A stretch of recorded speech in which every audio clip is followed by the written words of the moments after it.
नमस्कार दोस्तों, मैं कहती तो सुन चैनल पर आज वैलेंटाइन डे स्पेशल में आप सुनेंगे जैनेंद्र कुमार की लिखी कहानी खेल। दोस्तों, वह औरत ही क्या जो रूठे नहीं, और वह पुरुष ही क्या जो उसे मनाए नहीं। रूठने और मनाने के इसी खेल पर आज की यह प्यारी सी कहानी खेल। आइए सुने। मौन मुग्ध संध्या स्मित प्रकाश से हंस रही थी। उस समय गंगा के निर्जन बालुका स्थल पर एक बालक और बालिका सारे विश्व को भूल गंगा तट के बालू और पानी से खिलवाड़ कर रहे थे। बालक कहीं से एक लकड़ी लाकर तट के जल को उछाल रहा था। बालिका अपने पैर पर रेत जमाकर और थोप थोप कर एक भाड़ बना रही थी। बनाते बनाते बालिका भाड़ से बोली, देख, ठीक नहीं बना तो मैं तुझे फोड़ दूंगी। फिर बड़े प्यार से थपका थपका कर उसे ठीक करने लगी। सोचती जाती थी, इसके ऊपर मैं एक कुटी बनाऊंगी, वह मेरी कुटी होगी। और मनोहर? नहीं, वह कुटी में नहीं रहेगा, बाहर खड़ा खड़ा भाड़ में पत्ते झोंकेगा। जब वह हार जाएगा, बहुत कहेगा, तब मैं उसे अपनी कुटी के भीतर ले लूंगी। मनोहर उधर पानी से हिल मिलकर खेल रहा था। उसे क्या मालूम कि यहाँ अकारण ही उस पर रोष और अनुग्रह किया जा रहा है। बालिका सोच रही थी, मनोहर कैसा अच्छा है, पर वह दंगाई बड़ा है, हमें छेड़ता ही रहता है। अब के दंगा करेगा तो हम उसे कुटी में साझी नहीं करेंगे। साझी होने को कहेगा तो उससे शर्त करवा लेंगे, तब साझी करेंगे। बालिका सुरबाला 7वें वर्ष में थी। मनोहर कोई 2 साल उससे बड़ा था। बालिका को अचानक ध्यान आया, भाड़ की छत तो गर्म हो गई होगी, उस पर मनोहर रहेगा कैसे? फिर सोचा, उससे मैं कह दूंगी, भाई छत बहुत तप रही है, तुम जलोगे, तुम मत आओ। पर वह अगर नहीं माना, मेरे पास बैठने को आया ही, तो मैं कहूँगी, भाई ठहरो, मैं ही बाहर आती हूँ। पर वह मेरे पास आने की जिद करेगा क्या? ज़रूर करेगा, वह बड़ा हठी है, पर मैं उसे आने नहीं दूंगी। बेचारा तपेगा, भला कुछ ठीक है? ज़्यादा कहेगा तो मैं धक्का दे दूंगी और कहूँगी, अरे जल जाएगा मूर्ख। यह सोचने पर उसे बड़ा मज़ा सा आया, पर उसका मुंह सूख गया।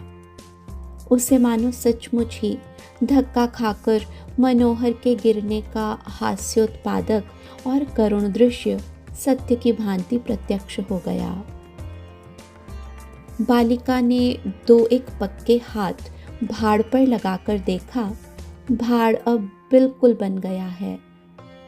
माँ जिस सतर्क सावधानी के साथ अपने नवजात शिशु को बिछौने पर लिटाने को छोड़ती है, वैसे ही सुरबाला ने अपना पैर धीरे धीरे भाड़ के नीचे से खींच लिया। इस क्रिया में वह सचमुच भाड़ को पुचकारती सी जाती थी। उसके पांव पर ही तो भाड़ टिका है, उसी का आश्रय हट जाने पर बेचारा कहीं टूट ना पड़े। पैर साफ निकालने पर भाड़ जब ज्यों का त्यों टिका रहा, तब बालिका एक बार आह्लाद से नाच उठी। बालिका एक बारगी ही बेवकूफ मनोहर को इस अलौकिक चातुर्य से परिपूर्ण भाड़ के दर्शन के लिए दौड़कर खींच लाने को उद्यत हो गई।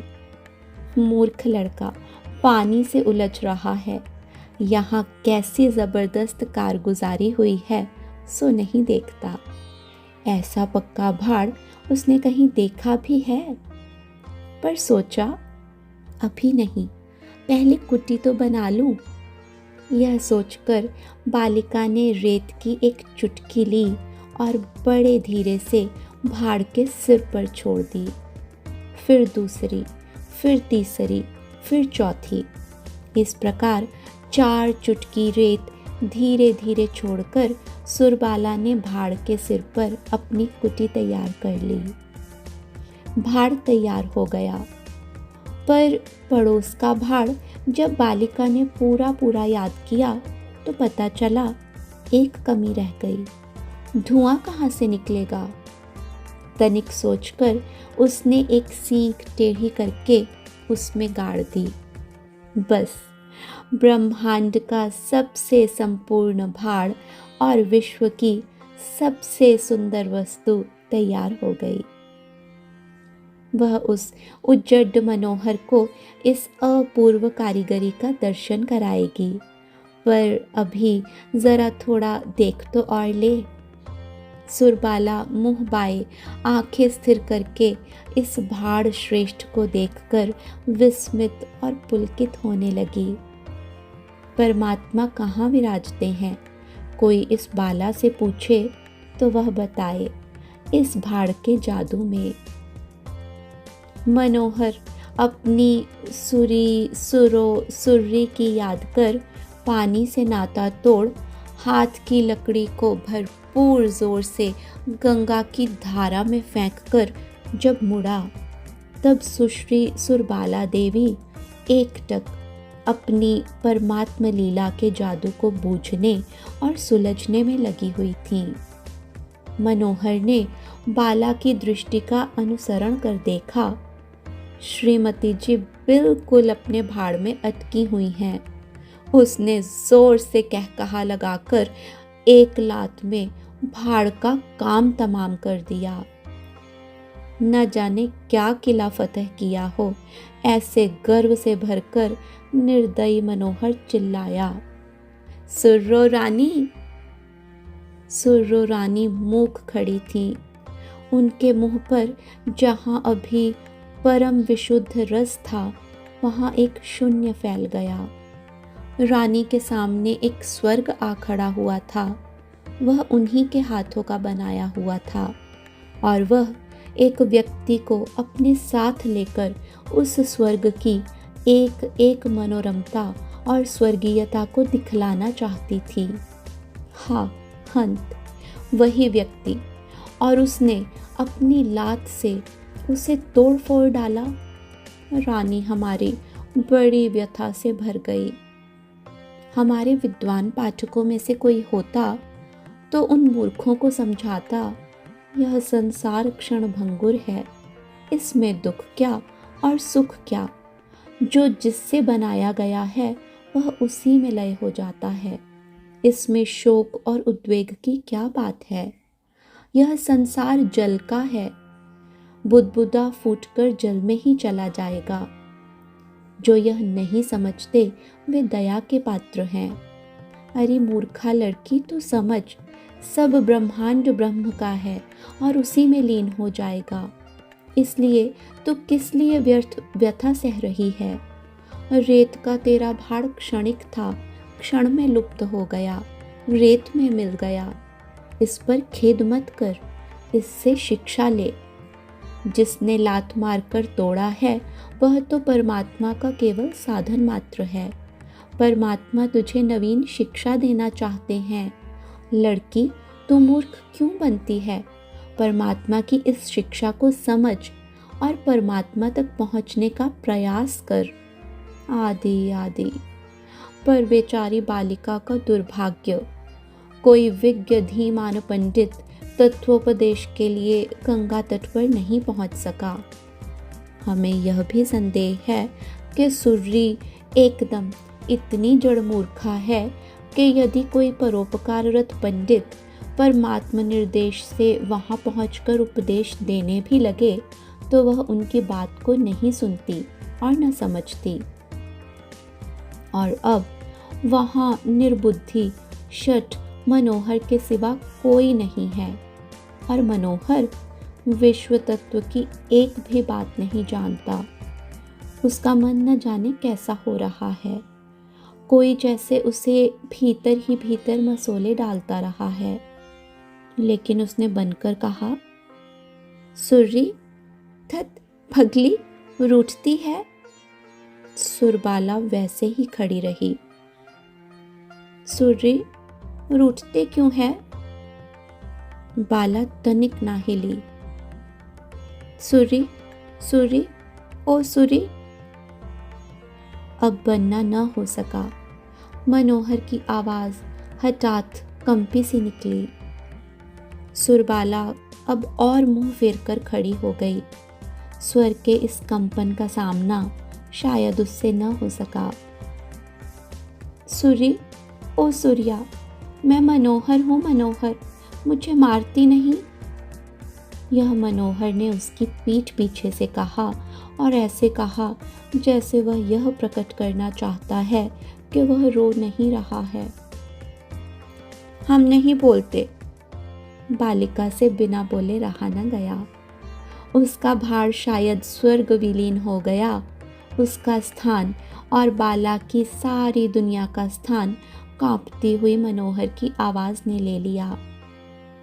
मनोहर ने बड़ा बल लगाकर कहा, सुरी, मनोहर तेरे पीछे खड़ा है, वह बड़ा दुष्ट है, बोल मत। पर उस पर रेत क्यों नहीं फेंक देती, मार क्यों नहीं देती? उसे एक थप्पड़ लगा, वह अब कभी कसूर नहीं करेगा। बाला ने कड़क कर कहा, चुप रहो। चुप रहता हूं, पर मुझे देखोगे भी नहीं? नहीं देखते। अच्छा, मत देखो, मत ही देखो। मैं अब कभी सामने ना आऊंगा, मैं इसी लायक हूं। कह दिया तुमसे, तुम चुप रहो, हम नहीं बोलते। बालिका में व्यथा और क्रोध कभी का खत्म हो चुका था। वह तो पिघलकर बह चुका था। यह कुछ और ही भाव था। यह एक उल्लास था जो ब्याज कोप का रूप धर बैठा था। दूसरे शब्दों में यह स्त्रीत्व था। मनोहर बोला, लो सुर्री, मैं नहीं बोलता, मैं बैठ जाता हूँ, यहीं बैठा रहूंगा। तुम जब तक ना कहोगी, ना उठूंगा ना बोलूंगा। मनोहर चुप बैठ गया। कुछ क्षण बाद हारकर सुरबाला बोली, हमारा भाड़ क्यों तोड़ा? हमारा भाड़ बना के दो। लो, अभी लो। हम वैसा ही लेंगे। वैसा ही लो, उससे भी अच्छा। उस पे हमारी कुटी थी, उस पे धुएं का रास्ता था। लो, सब लो। तुम बताती जाओ, मैं बनाता जाऊं। हम नहीं बताएंगे। तुमने क्यों तोड़ा? तुमने तोड़ा, तुम ही बनाओ। अच्छा, पर तुम इधर देखो तो। हम नहीं देखते, पहले भाड़ बना के दो। मनोहर ने एक भाड़ बनाकर तैयार किया। कहा, लो, भाड़ बन गया। बन गया? हाँ। धुएं का रास्ता बनाया, कुटी बनाई। सो कैसे बनाऊं, बताओ तो। पहले बनाओ, तब बताऊंगी। भाड़ के सिर पर एक सींक लगाकर और एक एक पत्ते की ओट लगाकर कहा, बना दिया। तुरंत मुड़कर सुरबाला ने कहा, अच्छा दिखाओ। सींक ठीक नहीं लगी जी, पत्ता ऐसे लगेगा। आदि आदि संशोधन कर चुकने पर मनोहर को हुक्म हुआ, थोड़ा पानी लाओ, भाड़ के सिर पर डालेंगे। मनोहर पानी लाया।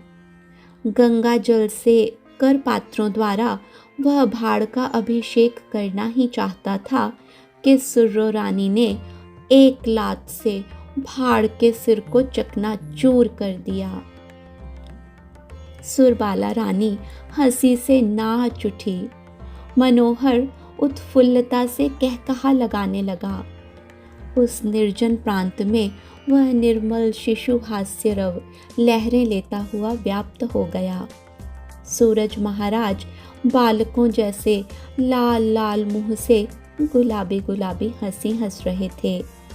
गंगा मानो जानबूझकर किलकारियां भर रही थी और वे लंबे ऊंचे ऊंचे दिग्गज पेड़ दार्शनिक पंडितों की भांति सब हास्य की सार शून्यता पर मानो मन ही मन गंभीर तत्वावलोचन कर हंसी में भूले हुए मूर्खों पर थोड़ी दया बखाना चाह रहे थे। धन्यवाद दोस्तों। उम्मीद है यह प्यारी सी कहानी आप सबको पसंद आई होगी। इसी तरह की और भी ढेर सारी कहानियाँ सुनने के लिए हमारे साथ जुड़े रहें, हमारे चैनल को सब्सक्राइब करके। अगली कहानी के साथ शीघ्र ही फिर मुलाकात होगी। तब तक के लिए नमस्कार।